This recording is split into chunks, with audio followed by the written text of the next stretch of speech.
ठाकुर जी, प्रदेश की सचिव सीमा जी, मंडल की अध्यक्षा निशा ठाकुर जी, यहाँ पर हमारे जिला परिषद के सदस्य जिन्होंने अपना बड़ा ओजस्वी संबोधन आपको दिया, भाई चंद्रमोहन शर्मा जी,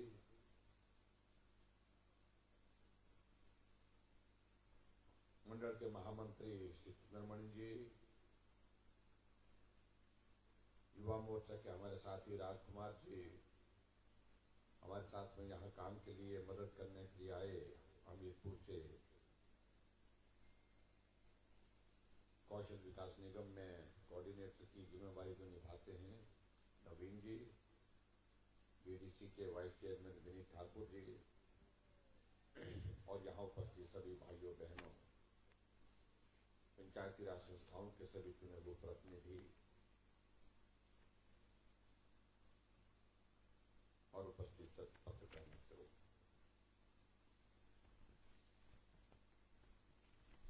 सरका घाट में फिर से आपके बीच में आना हुआ है। कुछ दिन पहले आए थे तो वो सरकारी कार्यक्रम था,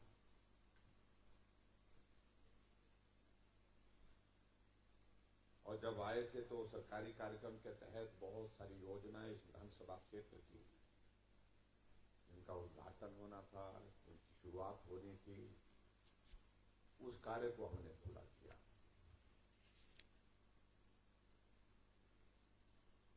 आज हम आप सबके बीच में मंडी लोकसभा का ये जो उपचुनाव हो रहा है,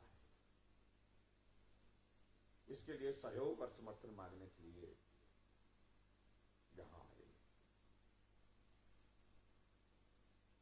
भाई रामस्वरूप जी हमारे सांसद थे, दूसरी बार सांसद बनकर के चुन करके गए।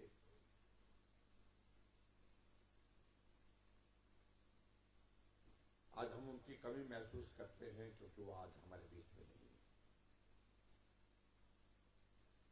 मंडी की ये लोकसभा की सीट में बहुत लोग चुनाव लड़े, लेकिन आज तक के इतिहास में जितने बड़े बड़े लोग चुनाव लड़े, चाहे वो वीरभद्र सिंह जी रहे, चाहे वो पंडित सुखराम जी रहे सांसद के रूप में, चाहे ठाकुर गंगा सिंह जी रहे, महेश्वर सिंह जी रहे, प्रतिभा सिंह जी रहे, लेकिन सबसे ज्यादा वोट से जीतने का श्रेय रामस्वरूप शर्मा जी को जाता है। 4,05,000 वोटों से वो जीते।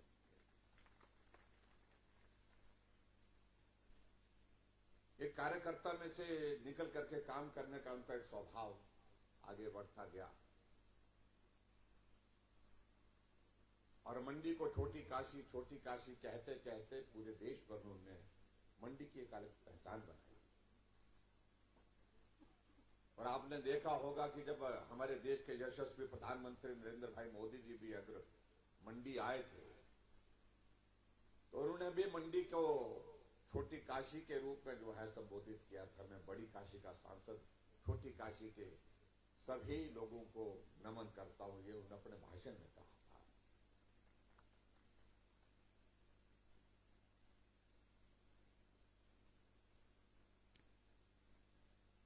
ये सीट खाली होने के पश्चात अब चुनाव की नौबत आई है, और हम उस चुनाव के इस दौर में से गुजर रहे हैं। 30 तारीख को मतदान होना है, और हम बहुत ज्यादा नहीं कहेंगे। मुझसे पहले मेरे साथियों ने बहुत विस्तार से प्रदेश सरकार की योजनाओं का भी जिक्र किया। बस हम इतना ही कहना चाहते हैं, ये मंडी अब वो मंडी नहीं रह गई जो किसी जमाने में हुआ करती थी। मंडी का महत्व बढ़ा है, मंडी को सम्मान मिला है, मंडी को स्थान मिला है, मंडी को स्वाभिमान मिला है। और इसलिए मंडी की बात तो सिर्फ इतनी है कि मंडी की भावनाएं आज जिस प्रकार से एक लंबे अरसे के पश्चात में एक अवसर मिला है मंडी को प्रदेश का नेतृत्व करने का, उस भाव के साथ जाने के लिए।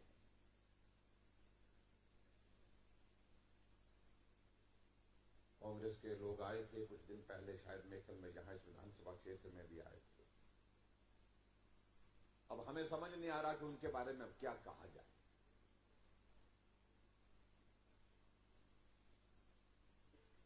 सांसद के नाते प्रतिभा सिंह जी भी यहां से 2 बार जीती।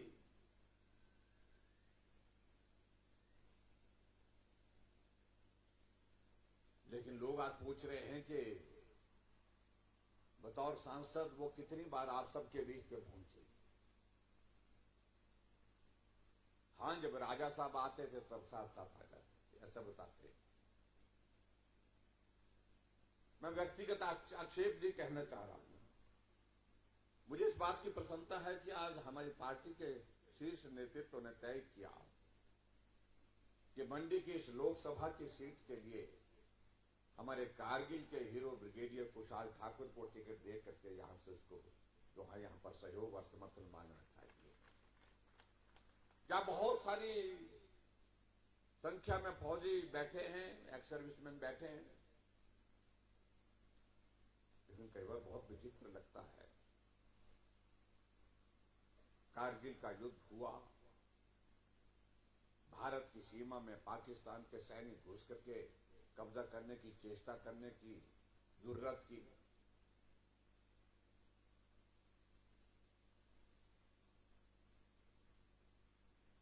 और उस युद्ध में 527 सैनिक यहां हमारे देश के शहीद हुए। लेकिन कांग्रेस के नेता कह रहे हैं कि वो तो लड़ाई थी ही नहीं,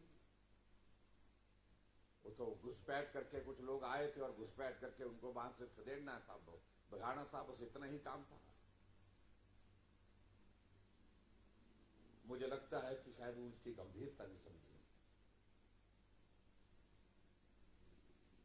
उस कारगिल की लड़ाई में हिमाचल प्रदेश से छोटा सा प्रदेश, 70 लाख की आबादी का, और यहां से 52 सैनिक शहीद हुए हैं। 52 नौजवानों ने अपने जीवन की कुर्बानी इस देश की रक्षा के लिए दी है। और उसके बावजूद हम इस बात को कहें कि ये छोटा मोटा, ये घुसपैठ थी, ये युद्ध नहीं था।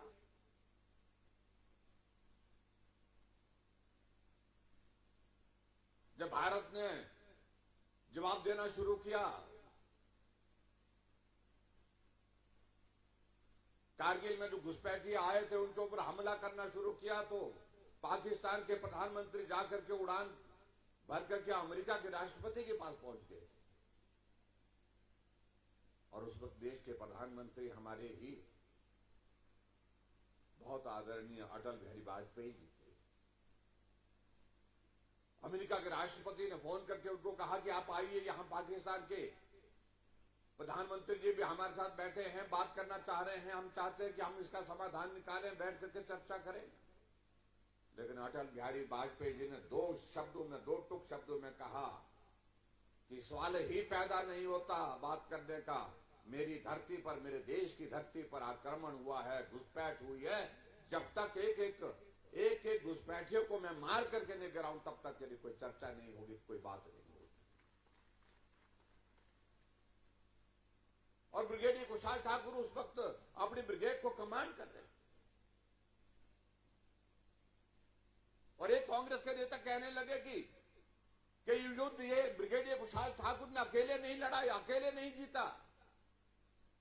उनको ये मालूम होना चाहिए, ब्रिगेडियर ब्रिगेड को कमांड करते हैं, लड़ने वाली तो सेना होती है। विचित्र परिस्थिति है, कई तरह की बातें करने की कोशिश करती है।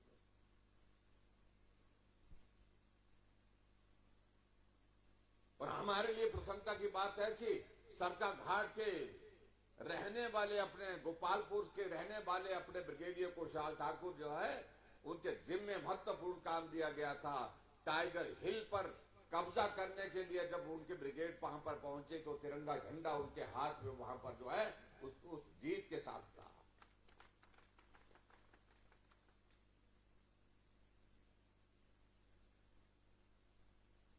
हमने इन सारी बातों का जवाब दिया तो कांग्रेस के नेता कहने लगे नहीं, सैनिकों के प्रति हमारा भी सम्मान है।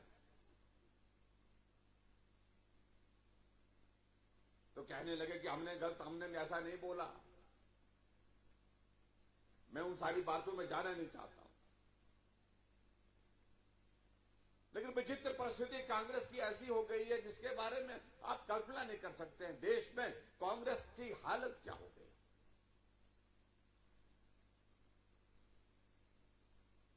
हम देख रहे थे, हमने जो प्रचार के लिए अपनी स्टार कैंपेनर की सूची बनाई, उसमें हिमाचल के नेता हमने डाले। उसमें हम हैं, पार्टी के हमारे अध्यक्ष हैं, सांसद हैं, विधायक हैं, मंत्रीगण हैं। अनुराग ठाकुर जी हैं, क्योंकि वो हिमाचल से सांसद हैं, मंत्री हैं। लेकिन कांग्रेस ने सूची निकाली स्टार प्रचारकों की, क्या सूची ने, उसमें देखा हमने कि कन्हैया लाल को उसमें डाला। बिहार का रहने वाला वो कन्हैया लाल जो कॉमरेड हुआ करता था जेएनयू में, और जेएनयू में वो नारे लगाता था भारत तेरे टुकड़े होंगे हजार। वही कन्हैया लाल जाकर के नारे लगाता था अफजल हम शर्मिंदा हैं, तेरे कातिल जिंदा है, जिस अफजल ने लोकसभा पर हमला किया था। दर्जनों लोग वहां पर शहीद हुए। वो इनका स्टार प्रचारक बना हुआ है। वही कन्हैया लाल कह करके कहता है कि जाकर के हम कश्मीर में जो हम भारत की सेना के जवान जो है वो महिलाओं के साथ उत्पीड़न करते हैं, अत्याचार करते हैं। देशद्रोह का मामला उनके ऊपर दर्ज है, लेकिन वो कांग्रेस पार्टी का स्टार प्रचारक बन करके यहां वोट मांगे। इससे बड़ी दुर्भाग्यपूर्ण परिस्थिति हो नहीं सकती। एक और स्टार प्रचारक ने नवजोत सिंह सिद्धू को बनाया।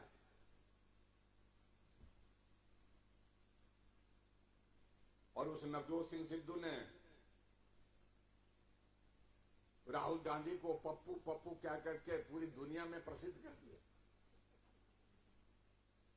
हमने आपने तो रखा नहीं है, ना भी नाम उनका दिया हुआ।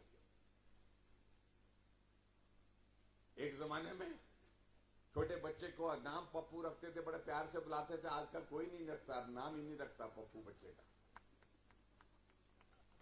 सबको समझ आ गई कि पप्पू का मतलब क्या है।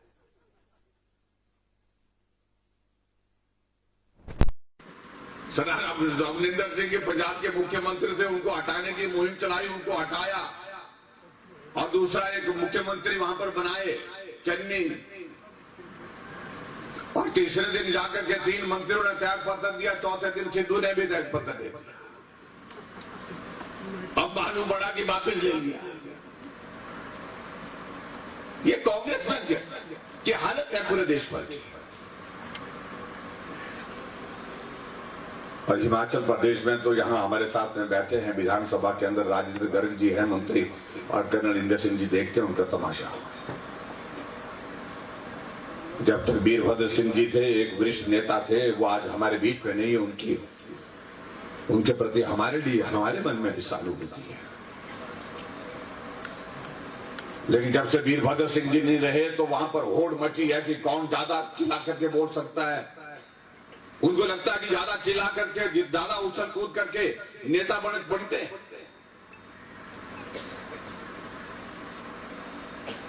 हम बहुत शालीनता के साथ इस चुनाव को लड़ रहे हैं। मुद्दों की हमारे पास कभी नहीं है। अगर हम बोलना चाहें उन मुद्दों पर बोलना, कांग्रेस को जमीन पे चलना मुश्किल हो जाएगा, उन बातों को सुनना मुश्किल हो जाएगा। लेकिन हमने कमिटमेंट के साथ बात कही, हमने कहा ये उपचुनाव है, इस उपचुनाव में हम अपनी ओर से शुरुआत नहीं करेंगे। हाँ, अपनी सरकार की उपलब्धियां, केंद्र सरकार की, मोदी जी की उपलब्धियां, उनका जिक्र जरूर करेंगे, लेकिन हम अपनी ओर से गलत बात की शुरुआत नहीं करेंगे। लेकिन दूसरे दिन वहीं पर नॉमिनेशन कांग्रेस पार्टी का था, और जाकर के कांग्रेस के नेता पानी पी पी करके जो हमको गाली देते रहे।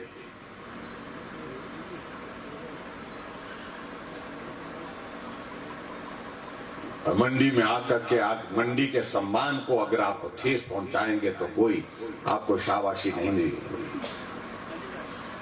मंडी के स्वाभिमान को अगर आप यहां पर चुनौती देंगे तो कोई उसको स्वीकार नहीं करेगा, कोई उस बात को सुनने के लिए तैयार नहीं होगा। आखिरकार मंडी के लोगों की भी अपनी भावनाएं, मुझसे ज्यादा कुछ नहीं कहना चाहता। मंडी का अभिप्राय मैं यही नहीं कह रहा हूं मंडी जिला है, मंडी का अभिप्राय मैं ये कह रहा हूं मंडी लोकसभा, जिसमें कुल्लू भी आता है, किन्नौर भी आता है, भरमौर भी आता है, रामपुर भी आता है, लाहौल भी आता है।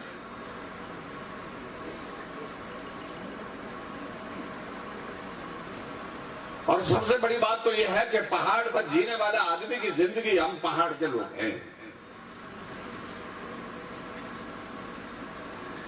और पहाड़ पर चढ़ना, पहाड़ से उतरना, ये सारी जिंदगी में हमने सीखा है। और पहाड़ ने बहुत बड़ा संदेश जीवन में दिया है, संघर्ष करने का।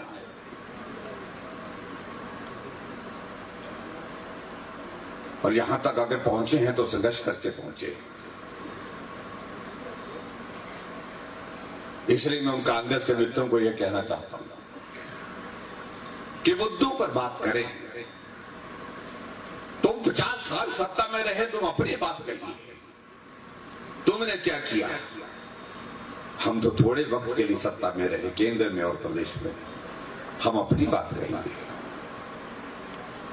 वो 50 साल सत्ता में रहे, आज लोगों के बीच में कहने की कोशिश कर रहे हैं कि बेरोजगारी बढ़ी, जैसे कि ये मोदी जी के 5 वर्ष के कार्यकाल में ही बढ़ी है। अगर देश के अंदर या प्रदेश के अंदर अगर बेरोजगारी बढ़ी है तो वो सबसे ज्यादा बड़ा दोष उस पार्टी को जाता है जो लंबे समय तक सत्ता में रही है। आज बात करने की कोशिश कर रहे हैं, महंगाई की बात करने की कोशिश कर रहे हैं, जैसे कि कांग्रेस के जमाने में महंगाई कभी हुई ही नहीं। हम इस बात से सहमत है, महंगाई है, लेकिन उसके बावजूद हमारे प्रधानमंत्री नरेंद्र भाई मोदी जी महंगाई को रोकने के लिए जो प्रयत्न कर रहे हैं, प्रयास कर रहे हैं, निश्चित रूप से उसमें भी हम सफल होंगे, ये मैं कहना चाहता हूं। अभी हमारे खाद्य मंत्री बोल रहे थे, यहां पर भाषण दे रहे थे, तेल महंगा हुआ, हमने कैबिनेट में निर्णय लिया, सरसों के तेल पर हमने सब्सिडी बढ़ाई। कितनी बढ़ाई? 30 रुपए। 30 रुपए 1 लीटर पर हमने सब्सिडी बढ़ाई, इसलिए कि आपके ऊपर बोझ ना पड़े, गरीब लोगों के ऊपर बोझ ना पड़े।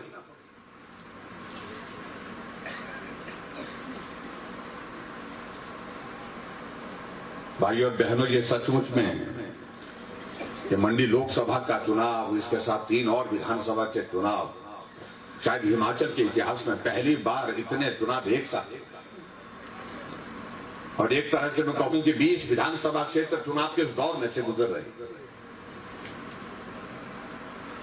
हमारी परीक्षा भगवान ने पिछले 4 साल से ऐसी ली। 4 साल का जो हमारे कार्यकाल दिसंबर में पूरा होना चाह रहे हैं, अब एक परीक्षा के बाद दूसरा, दूसरे के बाद तीसरी, और सबसे ज्यादा बड़ी परीक्षा तो हमारी इस कोरोना की वजह से।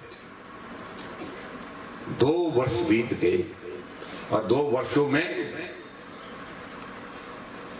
इस कोविड के कारण पूरे देश और दुनिया की स्थिति क्या रही, आप अच्छी तरह से समझते हैं, जानते हैं। लेकिन फिर भी जो किया जा सकता था, हमारे सामने प्रश्न इस बात का था कि हम काम पर ध्यान दें, विकास पर ध्यान दें, या आदमी की जिंदगी को बचाने के लिए काम करें। 2 प्रश्न थे। हमने कहा कि आदमी की जिंदगी बहुत महत्वपूर्ण है, सबसे पहले तो उसकी रक्षा करने की जिम्मेवारी हमको लेनी चाहिए। इसलिए कोविड के मैनेजमेंट में हमने हिमाचल प्रदेश ने पूरे देश भर में उन राज्यों में से है जहां पर सबसे बेहतरीन काम हुआ है। अगर कोरोना के किसी मरीज को हॉस्पिटल ले जाने की जरूरत पड़े तो उसको हॉस्पिटल में बेड मिला है, ऑक्सीजन की जरूरत पड़े तो ऑक्सीजन मिला है, अगर वेंटिलेटर की जरूरत पड़ी तो वेंटिलेटर मिला है। लेकिन बहुत सारे जगह तो ऐसा हुआ कि मरीज हॉस्पिटल के दरवाजे के बाहर खड़ा रहा, लेकिन बेड उपलब्ध नहीं हो पाए। ये भी स्थिति रही। और हमसे कई बार विचित्र लगता है, कांग्रेस के लोग इस बात का प्रश्न पूछने की कोशिश करते हैं, कोविड के मामले में, कोरोना के मामले में हमारे लिए ऐसा मार्गदर्शन करते हैं, फेसबुक ऑन करके, सोशल मीडिया में डाल करके हमको ऐसे सुझाव देने लगते हैं कि पता नहीं लगता, कि ऐसा लगता है कि जैसे कि कांग्रेस ने पता नहीं कितनी सदियों से कोरोना का इलाज कर रहे थे। कोविड एक दुर्भाग्यपूर्ण परिस्थिति है जो हमारे इस कार्यकाल के दौरान जो है हमारे काम को बहुत बड़ा प्रभाव जिसके कारण पड़ा है। और मुझसे पहले जो 5 मुख्यमंत्री पहले रहे हैं उनको सौभाग्य प्राप्त हुआ एक अच्छे माहौल में काम करने का, सामान्य परिस्थिति में काम करने का। ये परीक्षा का दौर शायद तो हमारे लिए ही रखा था, लेकिन फिर भी उसके बावजूद भी हम उस परीक्षा के दौर में से पार निकल रहे हैं आप सबके सहयोग से। लोकसभा का चुनाव हुआ, हम चारों सीटें जीते, पूरे देश भर में सबसे ज्यादा वोट शेयर के साथ हिमाचल प्रदेश नंबर 1 पर रहा। 68 की 68 सीटों पर लोकसभा के चुनाव में हमने जीत हासिल की है। और आपके सरकार घाट से जो कितनी बढ़ते रही, 31,000 की बढ़त आपके इस विधानसभा क्षेत्र से रही। और मैं कह सकता हूं कि आज से पहले किसी भी लोकसभा के कैंडिडेट को इतनी बढ़त नहीं मिली।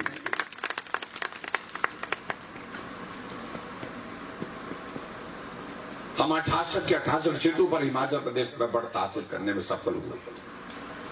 उपचुनाव हुए वो जीते, पंचायत चुनाव हुए वो जीते, कोविड का वैक्सीन का अभियान चला पूरे देश भर में, हिमाचल पहले नंबर पर आया, पहले नंबर पर आया। प्रधानमंत्री जी ने संबोधित करते हिमाचल के लोगों को बधाई भी दी, शुभकामनाएं दी। कठिन काम था, मुश्किल काम था, कहां जाकर के बड़ा बंगाल में हमने हेलीकॉप्टर में वैक्सीन डाल करके, टीम डाल करके वहां पर पहुंचाई और वहां वैक्सीन लगाई उन लोगों को।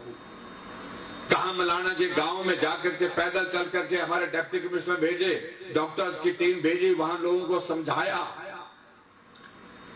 लोगों ने कहा कि हम देवता की अनुमति के बिना कुछ नहीं करते हैं। जगदम्बिनी ऋषि के पास गए, जगदम्बिनी ऋषि से अनुमति ली और जाकर के वहां पर 1200 लोगों को वैक्सीन वहां मलाना जी गांव में लगाई। कहां डोडरा कुवार के गांव में जाकर के पहुंचे पैदल चल करके।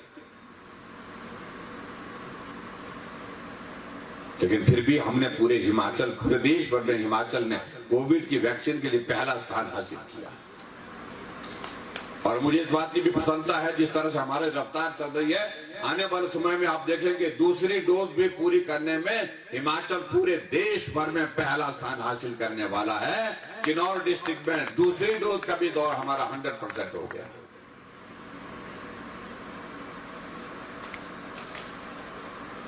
यहाँ योजनाओं का जिक्र हो रहा था। मैं सोचता हूँ योजनाओं का जिक्र दोबारा करना लंबा समय जाएगा। बुजुर्गों के सम्मान के लिए पेंशन का प्रावधान 70 साल के ऊपर सभी बुजुर्गों के लिए एक साथ हमने प्रावधान कर दिया कि पेंशन घर बैठे मिलेगी आपको। 1500 रुपए पेंशन का प्रावधान किया। 750 मिलती थी, हम 1500 रुपए पेंशन दे रहे। और माता बहनें यहाँ पर बैठी है जो ज्यादा मेहनत करती है, ज्यादा काम करती है। हमने कहा कि माता बहनों के लिए 65